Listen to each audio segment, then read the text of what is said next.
तो आज हम बात करेंगे अगेन एक दूसरे टॉपिक की which is very interesting, that is quashing of an FIR, quashing of a chargesheet. ठीक है, तो अभी फ़िलहाल बहुत इजी अंडरस्टैंडेबल मैं कॉशिंग लेके आया हूँ आपके लिए, जो जो ड्राफ्ट में रेफ़र कर रहा हूँ। तो बेसिकली क्या है, अगर आपने पुरानी वीडियोस देखी हैं अच्छे से, if you are not skipping those videos directly, तो आप हमने डिस्कस किया था म्यूचुअल डाइवोर्स। ठीक है, जिसमें हमने थरली बताया था कि म्यूचुअल डाइवोर्स के लिए हम कैसे जाते हैं, कब जाते हैं, क्या क्या कंडीशंस रहते हैं, किस तरह से वो डाइवोर्स होता है और वो मगब होता है। तो उसी को थोड़ा सा कंटिन्यू करते हुए, हालांकि टॉपिक अलग है लेकिन ये कनेक्टेड टॉपिक है, तो उसको थोड़ा सा कनेक्ट करते हुए, जब हम म्यूचुअल में गए थे मैट्रिमोनियल डिस्प्यूट में, तो उसमें मैंने बताया था कि अगर 498A की एफआईआर हो रखी है तो म्यूचुअल डाइवोर्स में आपको वो क्लॉज करवाना भी बहुत ज़रूरी होता है, राइट। और वो टर्म्स एंड कंडीशन आप अपने एमओयू में और प्लेंट में फर्स्ट सेकंड मोशन में वो आप डालते हो, डाइवोर्स होने के बाद या पहले, वो मैटर ऑफ डिबेट है या फिर म्यूचुअल डिस्कशन है। तो ये जो है, यूँ समझ लो, मैट्रिमोनियल डिस्प्यूट था, म्यूचुअल डाइवोर्स हो चुका है, दोनों मोशन हो गए हैं। अब हम आए हैं यहाँ पे क्वॉशिंग में, उस 498A की जो मैट्रिमोनियल डिस्प्यूट से अराइज हुआ था, जिसमें एफआईआर हो गई थी। एफआईआर नहीं है, जो हमने केस रेफर किया था उस समय उसमें एफआईआर नहीं थी, तो हमें एफआईआर की उसमें क्वॉशिंग की जरूरत नहीं थी। लेकिन ये एग्जाम्पल ले रहे हैं हम कि इसमें एफआईआर हो रखी है मैट्रिमोनियल डिस्प्यूट में, अब हमें उसे क्वॉशिंग भी करानी है, सेटलमेंट इनका हो चुका है, नीचे कोर्ट में सेटलमेंट हो चुका है, सब कुछ हो चुका है, हम हाई कोर्ट आए हैं कि ये केस खत्म हो जाए, और जो भी हस्बैंड को लेना देना है, जो सामने वाली पार्टी को लास्ट लेना देना है as per the mutual discussion या फिर एमओयू, वो यहाँ पे हम दे करके, this would be the final stage of the parties drifting apart from each other. Divorce तो हो चुका है, नहीं भी हुआ है तो क्वॉशिंग के बाद वो चले जाएंगे नीचे। ठीक है, तो ये क्वॉशिंग होती है हाई कोर्ट में। अब सर हाई कोर्ट में क्यों? देखो, जिस स्टेट में आप रह रहे हो, जिस स्टेट में पार्टीज रह रही हैं, आप उस स्टेट के हाई कोर्ट को ही अप्रोच करोगे। हर कोर्ट, हर डिस्ट्रिक्ट की, हर स्टेट की, सॉरी, एक इंडिविजुअल हाई कोर्ट होती है। दो स्टेट की एक हो सकती है, ऐसे बहुत सारे एग्जाम्पल हैं। जैसे दिल्ली है तो दिल्ली हाई कोर्ट, लखनऊ है तो इलाहाबाद हाई कोर्ट। ठीक है, इस तरह से आप अपनी पर्टिकुलर स्पेसिफिक हाई कोर्ट में जाओगे और उसे अप्रोच करोगे। अब क्वॉशिंग के ड्राफ्ट की बात करते हैं, तो देखो हाई कोर्ट की ड्राफ्टिंग थोड़ी टीडियस होती हैं, बहुत डिस्ट्रिक्ट की तरह सिंप्लीफाइड मैं कहूँगा नहीं होती हैं ज़्यादा, क्योंकि बहुत सारी चीज़ें थोड़ी सी फॉलो करनी पड़ती हैं, एक फॉर्मेट फॉलो करना पड़ता है। डिस्ट्रिक्ट में यूजुअली फॉर्मेट नहीं भी आप फॉलो करते हो तो चल जाता है काम, लेकिन हाई कोर्ट में आपको एक चीज़ वो फॉलो करनी है। इनफैक्ट जो मार्जिन तक होते हैं कभी कभी वो भी आपको फॉलो करने पड़ते हैं। फ्रंट ऊपर ऊपर का मार्जिन कितना होगा, बॉटम का कितना होगा, साइड्स का कितना होगा, ये सब भी ध्यान में रखना पड़ता है जब हाई कोर्ट की बात आती है। तो ये एक परफॉर्मा है। पहले जैसे डिस्ट्रिक्ट कोर्ट में केस इन्फॉर्मेशन फॉर्मेट होता है या चेक लिस्ट होती है या अदर फॉर्म ऑफ फॉर्म्स होते हैं जो स्टार्टिंग में लगते हैं, जैसे बेल में अलग लग जाता है। तो ये एक परफॉर्मा है जिसको आप फाइल करोगे केस के ऊपर फ्रंट पे, केस इन्फॉर्मेशन फॉर्मेट की तरह, और परफॉर्मा बना बनाया आता है, उसमें आपको डिटेल डालनी होती है, चाहे वो आप हैंड रिटन डाल लो, चाहे वो आप वर्चुअली डालो। जैसे ये जो ड्राफ्ट है इसमें ऑनलाइन वर्चुअली लिखा हुआ है सब कुछ। जैसे केस टाइप क्या है, क्रिमिनल मिसलिनियस है। Case type name of parties Manoj, name दूसरी पार्टी का the state government of NCT of Delhi. तो अब मैंने बताया था क्रिमिनल ट्रायल में कभी भी जो ऑपोजिट पार्टी होती है अक्यूज के ऑपोजिट, वो हमेशा स्टेट होती है। क्रिमिनल ट्रायल में when an FIR is there, तो it is always accused versus state या फिर स्टेट वर्सेस अक्यूज। ठीक है, तो इसीलिए यहाँ पे स्टेट लिखा हुआ है। Although the complainant is the wife, but it that the case will be addressed as Manoj Singh versus state, and another, another में वाइफ आ जाएगी। और अनदर का डिफरेंस भी मैंने आपको बताया हुआ है, एएनआर और ओआरएस का। ठीक है, ये आप चलते हैं। देखो यहाँ पे पर्टिकुलर्स आपने डालने हैं अपने हिसाब से, जो जो भी पूछा हुआ है वो चले आना। देखो एफआईआर नंबर ये है हम पे, ऑब्वियसली हम क्वेश्चन में आए तो हम पे एफआईआर नंबर होगा, एफआईआर भी होगी, एफआईआर डेट क्या है, पुलिस स्टेशन क्या है, ठीक है। जो पता है वो आप डालते चले जाओगे, डेट, लॉयर्स कोड यानी एनरोलमेंट नंबर। अब ये आपका आ गया केस, ठीक है। अब ये क्वेश्चन की पिटीशन स्टार्ट हो गई आपकी, किस तरह से ड्रा होगी। तो in the high court of Delhi at New Delhi, basic कुछ नहीं करना है। क्रिमिनल जुरिस्डिक्शन, हाई कोर्ट में साइट्स होती है, क्रिमिनल साइट, सिविल साइट, है ना, तो उसको हम स्पेसिफिक कर देते हैं क्रिमिनल जुरिस्डिक्शन। केस का कोड क्या रहेगा, criminal miscellaneous petition number dash 2000, case number same district की तरह, इंडेक्स भी सेम डिस्ट्रिक्ट की तरह। अब मैं बताऊंगा इंडेक्स में क्या क्या चीज़ें हैं जो हाई कोर्ट में हर केस में जाती ही जाती हैं, जैसे notice of motion, urgent application, memo of parties, ये सब वैसे जाएगा। List of dates of event से कुछ एक दो पैराज आप नए देख रहे होगे इसमें, उसको मैं बताता हूँ। हाई कोर्ट की जब बात आती है तो ये होता है। फिर आपका कोर्ट फीस आ गया, फिर पिटीशन, नॉर्मल पिटीशन जैसे हर ड्राफ्ट में डिस्ट्रिक्ट में भी चलता है। एफिडेविट्स आ गए, no objection affidavit duly sworn and in signed by the respondent number 2 in support of the petition. फिर आपका एफआईआर। तो आपने क्या देखा इसमें, हाई कोर्ट के ड्राफ्ट में आपने 2-3 चीजें नहीं देखी होंगी, notice of motion, urgent application, list of dates and events. बाकी सब आपने डिस्ट्रिक्ट वाले में भी देखा हुआ है, कोर्ट फीस, पिटीशन, एफिडेविट। ये नो ऑब्जेक्शन क्या है वो भी बताऊंगा, एक एडिशन है। और एफआईआर, नथिंग डिफरेंट।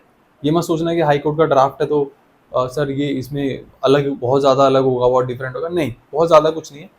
फॉर्मेटिंग का डिफरेंट है और डिफरेंस है, और कंटेंट्स, फैक्ट्स, सब कुछ वही जाता है जो आपके केस का होगा, कुछ अलग से नहीं जाएगा। Just because it is a high court, ऐसा नहीं है कि आप कुछ और इसमें एक्स्ट्रा स्पेसिफिक डालोगे कि हाई कोर्ट है तो भाई ऐसा ऐसा होना चाहिए, वैसा वैसा कुछ नहीं। वो मैं बता रहा हूँ, जो अलग और एड ऑन चीज़ें हैं वो मैं बताते चला जाऊँगा आपको, ठीक है। एफआईआर आ गई, कॉपी ऑफ चार्जशीट आ गई, अगर है तो बहुत बढ़िया, नहीं है तो एफआईआर से काम चल जाएगा, है तो चार्जशीट डाल दोगे आप। Copy of memorandum of understanding, MOU जो आपने नीचे डाला था म्यूचुअल के टाइम पे, तो वो भी उसकी कॉपी लगाओगे। तो certified copy of the decree sheet, जब डाइवोर्स होता है तो डिक्री शीट मिलती है, राइट, डाइवोर्स खत्म हो जाता है तो फाइनल हो जाता है, तो म्यूचुअल जैसे खत्म हुआ आपको डिक्री शीट मिलती है, आप डिक्री शीट लगाओगे, सर्टिफाइड लगाओगे उसकी। आपको ध्यान रखना है कॉपीज लगानी ही सर्टिफाइड ही है, सर्टिफाइड नहीं लगाओगे आपका केस एक्सेप्ट नहीं होगा, वो उस पर सुनवाई नहीं होगी जब तक आप लगा नहीं देते। हालांकि केस फाइल करने के लिए आप नॉर्मल कॉपी लगा सकते हो, लेकिन आपसे सर्टिफाइड कॉपी इवेंचुअली मांगी जाएगी, ठीक है। देखो इसीलिए certified copy of the judgment, ये सारे वो हैं जो नीचे से हम ऊपर आए हैं क्योंकि, तो वो केस खत्म हो चुका है। फोटोकॉपी ऑफ डीडी, अब इसमें लास्ट सेटलमेंट क्वेश्चन में यही बात हुई होगी एमओयू में कि 7 लाख रुपए लास्ट अमाउंट है वो हम देंगे, यानी हस्बैंड देगा वाइफ को, that would be the last stage. और copies of the identity proof, ठीक है, एप्लीकेशन सीकिंग एग्जेम्पशन और फाइलिंग सर्टिफाइड कॉपी। देखो सर्टिफाइड कॉपी किसी चीज़ की अगर नहीं है तो आप एग्जेम्पशन लगाते हो सर्टिफाइड कॉपी ना फाइल करने के लिए, तो वो एप्लीकेशन लगी हुई है। Certificate of non filing, vakalatnama, proof of service. अब मैं इनको बताता चलूंगा ये सब चीज़ें है क्या। इंडेक्स बना लिया हमने। अब ये नोटिस ऑफ मोशन है, ये बेसिकली देखो इसके बहुत ज़्यादा मायने नहीं है, मगर मैं आपको बता देता हूँ। Please take note that a petition under section for quashing and is subsequent pending criminal proceeding is being filed today by the petitioner before this honorable and copy of whereof has been supplied to the respondent. The endorsement of the same is available on the index and present the petition is likely to come up hearing. ये notice of motion है, यानी कि आप सामने वाली party को जब आप केस डाल रहे होते हो, आप रेडी कर लेते हो, सब कुछ हो जाता है, तो आप प्रूफ ऑफ सर्विस एक नोटिस ऑफ मोशन मूव करते हो, यानी कि ये बताते हुए कि हम ये केस फाइल कर रहे हैं अंडर दिस सेक्शन, और हमने ये कॉपी जो है ऑपोजिट काउंसिल को सप्लाई करा दी है। ऑपोजिट काउंसिल कौन है, स्टेट है। स्टेट का ऑपोजिट काउंसिल कौन होगा, हाई कोर्ट के standing councils appointed by the high court, जो भी वो होते हैं, हर उनका पैनल होता है, हर चीज़ का एक स्टैंडिंग काउंसिल होता है या पीपी होता है। उनकी ईमेल आईडीज अवेलेबल होती हैं ऑनलाइन, आपको वो कॉपी वहाँ पे सर्व करनी होती है, उसका वो सर्व आपको ईमेल के थ्रू करनी होती है, और उसकी कॉपी आप इसमें लगाते हो शो करते हुए कि the copy has been supplied, the notice of motion has been served and supplied, hence I am admitting by this notice of motion कि इट हैज़ बीन सप्लाइड, और मैं मूव कर रहा हूँ। और ये हाई कोर्ट में हर केस पे जाता है, सप्लाई करना is mandatory, copy advance copy देनी होती है। आगे अर्जेंट एप्लीकेशन, तो देखो हाई कोर्ट में जब हम केस डालते हैं ना, तो बहुत ऑब्वियसली हमारी कोर्ट्स जो हैं बहुत पाइल्ड अप है, और आप बिना अर्जेंट एप्लीकेशन के अगर डालोगे तो कभी कभी क्या होता है, आपका केस पेंडिंग चलता रहता है, पेंडिंग चलता रहता है, पेंडिंग ही चलता चला जाता है। कभी कभी हाई कोर्ट्स का सीन ऐसा होता है, चीज़ें ऐसी होती हैं कि हाई कोर्ट में कभी कभी आपके मैटर्स कॉल अप नहीं होते, टेकअप। डिस्ट्रिक्ट कोर्ट में क्या होता है, आपकी जो कॉज लिस्ट है ना, आपकी सारी कॉल अप हो जाएगी। ऐसा कभी नहीं होता कि आज आधी हुई है कल आधी होगी या फिर नेक्स्ट डेट पड़ जाएगी, फॉर वांट ऑफ टाइम या कुछ भी कह लो, पाउसिटी ऑफ टाइम। हाई कोर्ट में क्या होता है, आप केसेस इतने कभी कभी लंबे, आर्गुमेंट इतने लंबे चल जाते हैं, कभी कभी जो कॉज लिस्ट डे की कॉज लिस्ट होती है वो कॉल अप नहीं हो पाती, तो उसमें ऑटोमेटिकली फिर नेक्स्ट डेट पड़ जाती है। अब सर ये कैसे मालूम पड़ेगा? देखो, इसका कोई स्ट्रेट जैकेट फॉर्मूला नहीं है। कोर्ट कितनी पाइल्ड अप है, कौन सा केस कितना टाइम दे रहा है, यू कैन नॉट से। अगर कॉज लिस्ट आपका नंबर नहीं आया, कॉज लिस्ट में आपका मैटर टेकअप नहीं हुआ, तो उस पर अगली डेट पड़ जाएगी, सिंपल एज दैट। और आपको वहाँ पे खड़े होकर वेट करना ही पड़ेगा, इवन इफ यू नो कि मेरा मैटर नहीं आएगा, but you have an apprehension कि वो आ सकता है, तो I have to be here before the court, तो आपको रहना पड़ेगा, चाहे वो टाइम वेस्ट ही क्यों ना हो रहा आपका। ठीक है, तो अर्जेंट एप्लीकेशन इसीलिए मूव करते हैं सो दैट हमारा मैटर थोड़ा अर्जेंटली लिया जाए, टेकअप किया जाए और हमारा डिस्पोज ऑफ हो जाए, क्योंकि ये ट्रायल तो नहीं चलेगा, इसमें एक डेट का काम है, क्योंकि बेस्ड ऑन सेटलमेंट हम हाई कोर्ट आए हैं, तो वो जज आप सुनेंगे और ऑनरेबल जज ऑफ हाई कोर्ट सुनेंगे और वो उसको खत्म कर देंगे, सिंपल एज दैट। तो अर्जेंट एप्लीकेशन डालना जरूरी होता है। अब इस पे सुनवाई हो या ना हो, that is all together a different aspect, मगर डाल दो तो अच्छा है, उसी हिसाब से फिर टेकअप किया जाएगा और हो सकता है कि जल्दी लिस्ट हो जाए।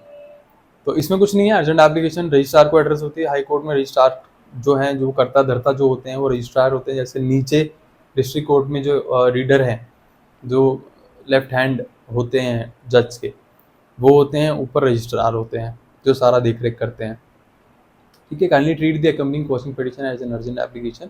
क्वेश्चन ऑफिस में डिटेल डाल दी भाई, क्वेश्चन किस चीज़ की है, कौन सी एफआईआर की डेट क्या है, ट्रायल चल रहा है नहीं चल रहा। ठीक है, ये एक पेज का ये हो गया। अब मेमो ऑफ पार्टी सेम, कुछ नहीं करना।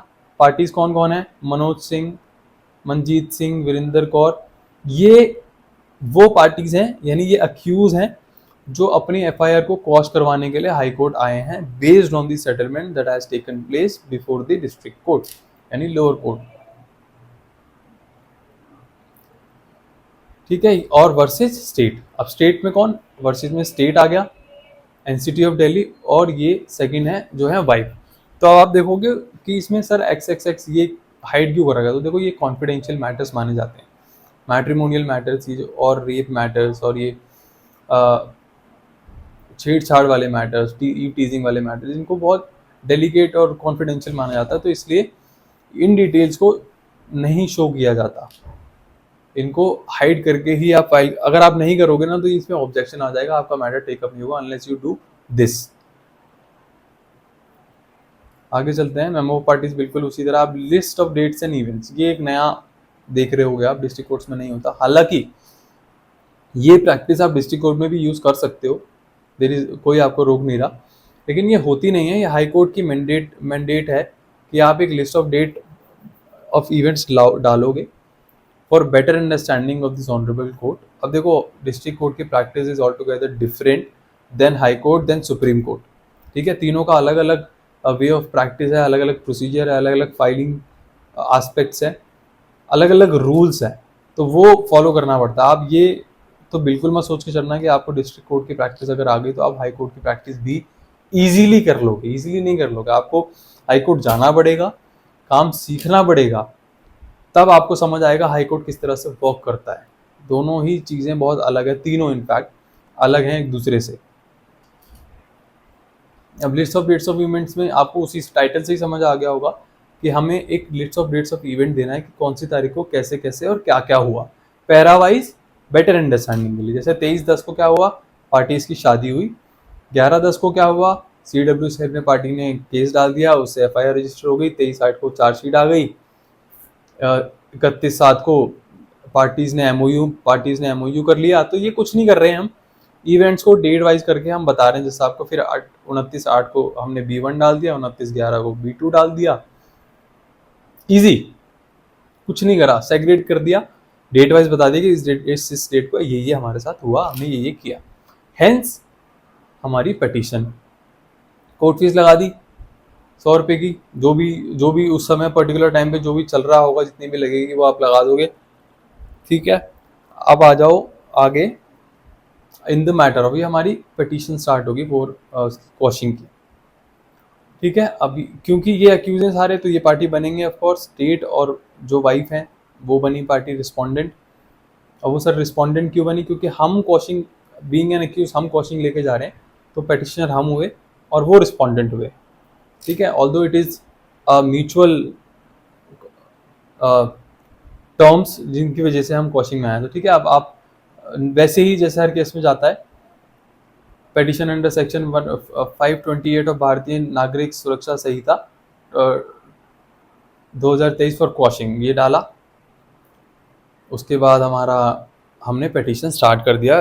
This is the way as to how it is start. It starts the honourable chief justice, other companion justices, high court Delhi, humble petition, petition is here. अब देखो, अब ऊपर का आपको समझ आ गया होगा, इसमें भी इसमें कोई गणित नहीं है, कुछ ऐसा नहीं है अलग। जैसे हम पहले ड्राफ्टिंग करते आए हैं वैसे ही हमें ड्राफ्टिंग करनी है। जो list of dates and events हमने ऊपर बताया उसको एलैबोरेट करके यहाँ पे आपने लिखना है, सिंपल एज दैट। ठीक है, पेटिशनर लॉ अबाइडिंग सिटीजन्स है, परमानेंट रेजिडेंट्स हैं, और ये ऐसे ऐसे एफआईआर हुई, इस पुलिस स्टेशन में हुई, इस सेक्शन में हुई, ये हमने सिंपल पैरा डाल दिया। अब एक बार के लिए आप भूल जाओ, हाई कोर्ट में हो, यूँ समझ लो आप डिस्ट्रिक्ट की ड्राफ्टिंग कर रहे हो। इस तरह से शायद आप अच्छे से इजी उस माइंड सेट से कर पाओगे, ठीक है यार इजी ड्राफ्टिंग है, इतना हार्डकोर कुछ होता नहीं है। ठीक है, तो ये मत सोचो कि डिस्ट्रिक्ट की ड्राफ्टिंग हमने करी है, हाई कोर्ट की हमने नहीं करी, हाई कोर्ट तो भाई अरे बाप रे बाप कैसे होगा, कुछ भी ऐसा नहीं है। There are certain drafts that are very easy including these quashings, मगर ये भी कॉम्प्लिकेटेड हो जाती हैं। लेकिन क्योंकि हम बहुत इजी हमने ड्राफ्ट लिया है फॉर योर बेटर अंडरस्टैंडिंग, क्योंकि 498A की जो क्वॉशिंग होती है, probably it is the easiest quashing that is there, और इससे आपको समझ भी अच्छे से आएगा। ठीक है, पहला पैरा हो गया। सेकंड पैरा में देखो फैक्ट्स ही चलेंगे, कुछ नया नहीं, कुछ अलग नहीं, फैक्ट्स हैं। That the petition number 1 is the husband, petition number 2 is the father in law. अब बता दिया पेटिशन नंबर 1 कौन है, 2 कौन है, 3 कौन है और 4 कौन है। रिलेशन बता दिया वाइफ से, यानी रिस्पोंडेंट से। 1 हस्बैंड है, 2 father in law, 3 mother in law and 4 brother in law, जिनके अगेंस्ट एफआईआर हुई थी। थर्ड पैरा सेम चीज। फोर्थ पैरा बता दिया मैंने। फिफ्थ पैरा टेम्परामेंटल इश्यूज की वजह से, देखो डिस्प्यूट नहीं है क्योंकि म्यूचुअल में आया, तो हम उसी तरह से ड्राफ्ट करेंगे, हम एलिगेट नहीं करेंगे किसी को, जैसे म्यूचुअल ड्राफ्ट में हमने किया फर्स्ट और सेकंड मोशन में। ठीक है, बहुत क्वार्टरली चल रहे हैं। ठीक है, टेम्परामेंटल डिफरेंस की वजह से इशू अराइज हुआ, इस तारीख से ये लोग अलग रहने लगे, CW सेल में कंप्लेंट हुई, that turn into an FIR, date डाल दी, एफआईआर किस सेक्शन में थी वो डाल दिया। ठीक है, अब यहाँ पे एक चीज़ नहीं देखनी पड़ेगी आपको, वो ये है हाई कोर्ट में कि certified copy of the FIR along with its true typed English translations are annexed as Annexure P1. Later on, Section 354A IPC was added in the charge sheet. Charge sheet in the above FIR was filed by the police on this date. अब इसमें देखने वाली बात यह है कि sir ये हमने certified copy of the FIR तो लगाई, एफआईआर तो लगेगी, बिल्कुल सही बात है, लगनी है। इंग्लिश ट्रांसलेशंस आर अनेक्स्ड, तो देखो जब हम हाई कोर्ट जाते हैं ना, तो डिस्ट्रिक्ट में तो चल जाता है, लेकिन हाई कोर्ट में आपको ट्रांसलेशन लगाना मैंडेटरी है, even if your FIR is very much visible and clear, क्योंकि लैंग्वेज हाई कोर्ट की इंग्लिश है, सुप्रीम कोर्ट की इंग्लिश है, हमारी FIRs are registered in Hindi, तो हमको जो डॉक्यूमेंट्स हैं जो भी हिंदी में हैं, या वो डॉक्यूमेंट जो ब्लर हैं, जो विजिबल नहीं है, जो पढ़ने में नहीं आ रहे, उनका हमें इंग्लिश ट्रांसलेशन या फिर इंग्लिश ट्रू टाइप कॉपी वो लगानी पड़ती है, सो दैट द जज can read it and understand it. ठीक है, इसलिए English translations are annexed with these petitions. High court में लगाना बहुत ज़रूरी है, वरना वो एक्सेप्ट नहीं होगा। कैसे लगता, अब देखो आप बोलोगे सर हमारी जो चार्जशीट भी होती है मेजरली वो हिंदी में ही होती है, क्योंकि पुलिस ऑफिसर्स बनाते हैं वो इंग्लिश में नहीं बनाते, हिंदी में बनाते हैं, एफआईआर भी हिंदी में होती है, जो बयान होते हैं, जो स्टेटमेंट्स होते हैं, सब हिंदी में होता है। क्या सब वो इंग्लिश में जाएगा? बिल्कुल जाएगा। इसीलिए हाई कोर्ट की प्रैक्टिस थोड़ी सी टीडियस हो जाती है, स्पेसिफिक हो जाती है, थोड़ी सी हार्ड हो जाती है। You have to be very precise and specific about everything. District court में थोड़ा बहुत ऊपर नीचे फिर भी चीज़ें चल जाती हैं, हाई कोर्ट में ऐसा कुछ नहीं है, छोटी छोटी चीज़ों पे ऑब्जेक्शन आ जाएगा। अगर नहीं आपने फॉलो करा है तो वो ऑब्जेक्शन डाल देंगे, आपकी केस फाइल नहीं होगा, आपको बार बार उसको रेक्टिफाई करके आपको डालना पड़ेगा। तो you have to be very cautious while drafting and filing this petition, any petition before the high court for that matter। ठीक है, अब इस केस में देख रहे हो आप, नॉट ओनली एफआईआर, हम चार्जशीट भी फाइल हो चुकी है, तो चार्जशीट भी लेके आए हैं हम कॉशिंग के लिए, chargesheet as well as the FIR should be quashed by way of this MOU और settlement.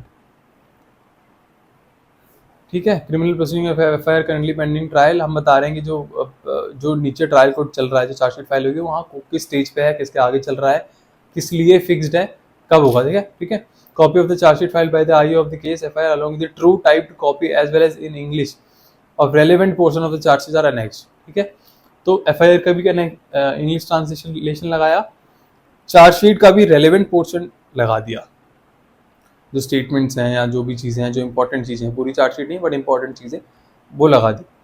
That after there after the respondent number 2 file number of cases against the petitioner, specifically cases file हुए retaliation में, जिसने भी जैसे भी किया वो सारी डिटेल डाल दी केसेस की इन डिटेल। ये हमारा एमओयू है, pendency of the side litigation, parties entered into an MOU. ठीक है, एमओयू हुआ 21 लाख में हुआ, सारी चीज़ें डाल दी, certified copy of the MOU लगा दी, वही सब चीज़ें जो फर्स्ट एंड सेकंड मोशन में चलती आ रही हैं। Parties have agreed to dissolve their mutual हुआ, 13B1 हुआ, 2 हुआ, ये सारा बता दिया कि जो पेमेंट्स हैं जो फर्स्ट मोशन में इतनी हो गई, सेकंड मोशन में इतनी होगी। जैसे वो ये सेकंड पैरा देखोगे, टोटल 21,45,000 का एमओयू हुआ। It is bought instrument out of the set settlement 45,000 has been paid to the wife by way of DD. ठीक है, ₹7 lakh at the time of signing of the present petition, यानी ये इसके quashing के time है। Out of the set settlement amount of 21 shall be paid by the husband, that ₹7 lakh shall be paid by way of demand draft / this at the time of recording of the statement of the first motion। ये सब starting से decide हो रखा है कि 7 लाख जब देंगे first motion में, 7 लाख जब देंगे, 7 लाख जब देंगे, ऐसे करते करते अब आखिरी 7 लाख बचे हैं जो कॉशिंग में देने हैं। Hence we are here, we will get this FIR quashed and will take or the wife will take her 7 lakhs and it will be done for good. ठीक है, वही सारे टर्म्स एंड कंडीशन जो हम रिटरेट करते हुए आए हैं अपने फर्स्ट और सेकंड मोशन में एमओयू में, उन्हीं को हमें यहाँ जज साहब को बताना है, ऑनरेबल जज को, ऐसे ऐसे हुआ, ऐसे ऐसे होता आ रहा है। ठीक है, फर्स्ट मोशन हो गया, सेकंड मोशन हो गया, एनेक्सेस लगा दिए, स्टेटमेंट्स लगा दी, डिक्री लगा दी, शादी की फोटोग्राफ, डिमांड ड्राफ्ट की फ़ोटो लगा दी, जो हमें मिलना है देना है। ठीक है, ये आ गया लास्ट हमारा प्रेयर। कुछ इसमें रॉकेट साइंस नहीं है। कॉश द प्रेयर में क्या मांग रहे हैं, कॉशिंग मांग रहे हैं, जाहिर सी बात है। Cosh the FIR this number under section this registered with PC Rajouri garden, बाकी कुछ नहीं है प्रेयर में, सेम पास जो डिस्ट्रिक्ट कोर्ट में जैसे जाता है नॉर्मल। ये हमारा कॉशिंग हो गया। एफिडेविट बेसिक है, एफिडेविट जाएगा जैसे डिस्ट्रिक्ट कोर्ट्स में जाता है वैसे ही जाएगा, उस कमिश्नर होगा सेम तरीके से, कुछ अलग नहीं है, कुछ ज़्यादा अलग नहीं है। ठीक है, एफिडेविट अगेन, अब क्योंकि 4 एप्लीकेंट है, 4 वो हैं पिटिशनर, तो चारों का एफिडेविट जाएगा ऑफ कोर्स, चारों स्टेट करेंगे that the petition has been drafted by my counsel in my and has been deciphered in my vernacular, सब कुछ एफिडेविट्स वही रहेंगे। एफआईआर की कॉपी देखो, ये कॉपी लगा दी, देखो ये चीज़ देख रहे हो, ये सारा हटाया हुआ है, सबको वो कर रखा है, तो ये ध्यान रखना है वरना ऑब्जेक्शन आ जाएगा। कहीं भी एक जगह भी नाम अगर दिख गया, ये एफआईआर है। अब ये है true typed English translation of the FIR, जैसे मैंने बताया था, this is how it is done. देखो ये जो रहता है ये आप खुद भी ड्राफ्ट कर सकते हो, you are capable enough to draft this, वरना प्रैक्टिकली यूजली ऑफिस ये सब ना ड्राफ्ट करके ये सब अवॉइड करते हैं, क्योंकि ये बहुत मिसलेनियस काम होता है, बहुत टाइम टेकिंग होता है, मैं कहूँ टाइम वेस्ट भी बोल सकते हैं इसको। तो उसके लिए कोर्ट्स में बहुत सारे टाइपिंग वाले लोग बैठे होते हैं, स्टाफ बैठा होता है, उनके पास जाओ, वो लोग आपको पर पेज कुछ लेते हैं और आपको सब एकदम रेडी करके ट्रांसलेट वगैरह करके दे देंगे। आप खुद भी कर सकते हो, अगर आप कर सकते हो तो करो, कोई प्रॉब्लम नहीं है, इसमें कुछ अलग ऐसा है नहीं, बस आपको हिंदी को इंग्लिश में ट्रांसलेट करना है और इस तरह से प्रेजेंट कर देना है। ठीक है, ये एफआईआर है। ठीक है, ये है आपका चार्जशीट, उसका ट्रांसलेशन, जो रेलेवेंट पोर्शन है जो लगा रखा है हमने, ये देखो ये आ गया आपका true type translated copy English translation the relevant portion of the chargesheet. ये relevant portion of the chargesheet है जो ट्रांसलेटेड है, ठीक है। ये आपका एमओयू आ गया जो लगाना है सर्टिफाइड आपको, जो हमने फर्स्ट मोशन में भी लगाया, सेकंड मोशन में भी लगाया, जिसके बेस पे हम म्यूचुअल में आए और हम कोचिंग में भी जा रहे हैं, ठीक है। ये सारी certified copy of the statement है जो फर्स्ट मोशन सेकंड मोशन की थी, डिक्री थी, finalisation of the mutual divorce जो नीचे हुआ। ओके, आई होप समझ आ रहा होगा, बहुत ज़्यादा ऐसा कुछ टफ है नहीं इसमें।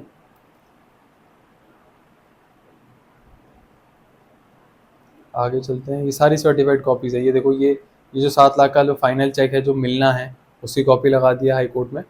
जब इसकी स्टेटमेंट हो जाएगी, आधार कार्ड ऑफ द एप्लीकेंट्स, ये सारा लगा दिया। ये आपका है एग्जेम्पशन एप्लीकेशन,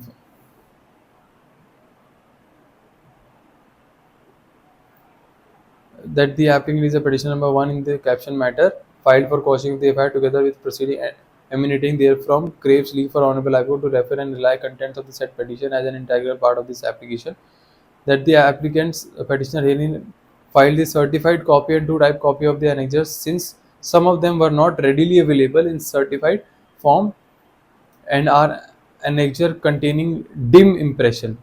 तो जो डिम है उसके लिए एक एग्जाम्पशन लगाइए कि अगर जो डिम है उसकी ट्रू टाइप हमने लगा दिया है, मगर वो जो डिम वाली है वो हमारी एक्सेप्ट कर ली जाए, उसके लिए एग्जाम्पशन है। तो ये छोटी छोटी चीज़ें हैं, लेकिन अगर ये नहीं लगाएंगे, नहीं फाइल करेंगे, तो आपका केस फाइल नहीं हो पाएगा, वो बार बार ऑब्जेक्शन में ही आता रहेगा। उसके लिए फिर affidavit, certificate of non filing, यानी कि it is certified that the petitioner have not filed any other similar petition for क्वॉशिंग।